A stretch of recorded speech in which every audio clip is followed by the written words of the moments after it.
There are certain moments that I just feel like everything's going right for me. I have a very exciting weekend coming up. March Madness is kicking off. Right, well, not kicking off. It's technically tipping off, right? The college basketball tournament that I basically treat as my very own personal holiday. I don't do anything on Thursday or Friday. Watch 13 or whatever. I think it's 32 basketball games over 2 days with my friends. Get together, beers, wings, pizza, sing the national anthem like 40 times and just watch a bunch of basketball. So I've got that coming up. That's going great. Kingdom Come Deliverance being played on Zealand stream. Oh, world-class content. Fabulous game. Enjoying the hell out of that. Yeah, sure, Football Manager was canceled, but now I'm looking outside. I'm looking at the birds. I'm looking at the sun. I'm feeling the grass virtually in Kingdom Come Deliverance. Come on, I'm not actually going outside. Right? All of these just great, amazing things are happening. If I actually started running again, I feel like I might be hitting the jackpot. But then there's kind of this perfect storm. I get a bolt of lightning, a message out of the blue, carrying with it a story that makes me absolutely 100% sure that I am in one of the best weeks of my life. And that is a message carrying a Zealandism so transcendent, so explosive, so absolutely unstoppably vintage Zealandism that I couldn't help myself. I actually sat on it for a day because I knew I was going to make it at some point, and I was almost too excited. Clearly, I'm too excited. I haven't even told you what we're talking about. We're talking about the massive Bulgarian league. It's actually not that small. Here's the table right now. Levski Sofia's in second. Arda Karjali is in fifth. Ludogorets, of course, the big bullies of the Bulgarian league. They're sitting in first.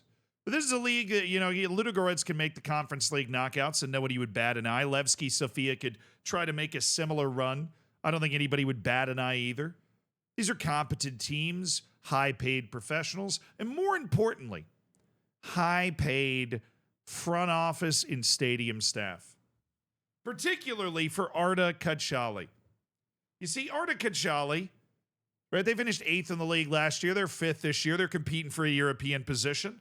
They play in a home stadium, the Arena Arda, 12,000 people. Well, let me pop this image into another tab. I mean, this is a stadium right here. 12,000 people. I'm assuming like the local track and field stadium as well. I personally have always had a passionate vendetta against track and field stadiums. You're so far away from the field, especially ones that are this low. But this allegedly seats 12,000. This is an actual stadium. And if you zoom in maybe on the picture that they have, if I can ever find it, and then I accidentally delete something, and I hope that wasn't important. Right here, you can see they're playing in actual stadiums, right? Ludogorets, Levski Sofia, they're playing in front of 20, 30,000 fans on a big day. Okay, this is a really legit actual team in the Bulgarian league. And I'm doing all of this lore building, all of this world building for you because it's going to make what happens in this story even more insane. Because before the most recent match, which if you missed the first time we looked at it, where are we? It's this one. Arda Karjali against Levski Sofia. An important match, right? Obviously an important match for European positions, okay? Arda Karjali is the home team. And traditionally, before the match, you end up with all this sort of pomp and circumstance, a whole wave of announcements. But no, this match was special. Before this match, they honored former player Petko Ganchev. Petko Ganchev used to play for Arda Karjali, as I'm sure you're aware. And they took the field and they decided to hold a moment of silence for their fallen player, Petko Ganchev. And they have this moment of silence, right? This is a video of the moment of silence. That would be Arda. This would be Levski Sofia. The goalkeeper sprints in late, which how unbelievably disrespectful. And you have both the teams, windswept, hanging out. You've got the referees looking somber.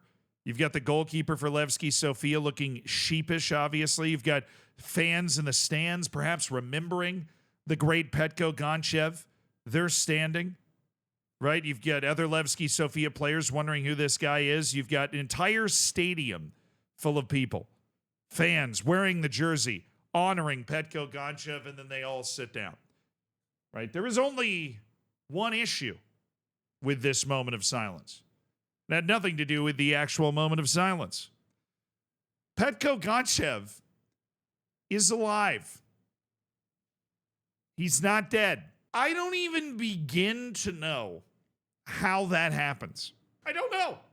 How do you get wrong information about a former player, about a former player's death? We just watched the entire stadium stand up in silence to honor the memory of Petko Gonchev, and there was no honoring that was required. The man is alive.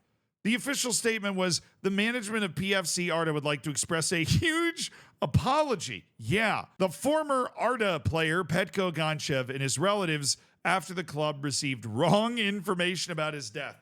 From who? I need to know who told the club Petko Gonchev was dead. Somebody did. And I want to know who. Right? Was it a disgruntled family member? I struggle to even imagine the scenario where somebody has actually gone out of their way to try and fool the club into thinking that Petko Gonchev is dead. But can you imagine the shock and awe of Petko's family members when they discovered that their relative is dead? I would imagine if he's a club legend, there might have been one watching the game. And then, we're going to hold a moment of silence for Petko Gonchev. They also, and this is like the absolute best part of the entire statement, said, we wish Petko Gonchev many more years of good health and to enjoy the success of Arda. They've tacked onto the statement yeah, and we hope he lives a lot longer. But if he doesn't, we've already honored his memories. There's actually a 90-day clause on that, so if he dies in the next 90 days, the moment of silence we just held works to properly honor his memory, and we don't need to hold a new one. See, that's a little-known FIFA rule, actually, that if you hold enough moment of silences for a player, you actually can build up a big enough, even if they lived to 110 years, you don't have to do another one. Like if Liverpool just started holding moments of silence for Steven Gerrard now before the next 12, before the Premier League matches for the next 2 years, they wouldn't actually have to do one when he passed away. Hopefully after, many more years of good health, as Arda would say. Now, why would you do that? I don't know. But it is a nice way to be able to game FIFA's rules. Of course, I'm making all of this up, and this is one of the funniest stories I've ever heard. And I return to this video, and then you just think about the fact that all these fans are standing up for a guy that's alive. These people, feel bad for Petko Gonchev's family, or maybe they even remembered watching him play. And yeah, no, he's alive. The problem is, even with the statement after the game, there is definitely at least a couple people at that match that will never see that statement and think that Petko Gonchev is dead, maybe for years, maybe forever. They're never going to know. This misinformation has gone too far. It's out of control. I'm just glad this happened. I'm glad Petko's alive, too. Congratulations on the life.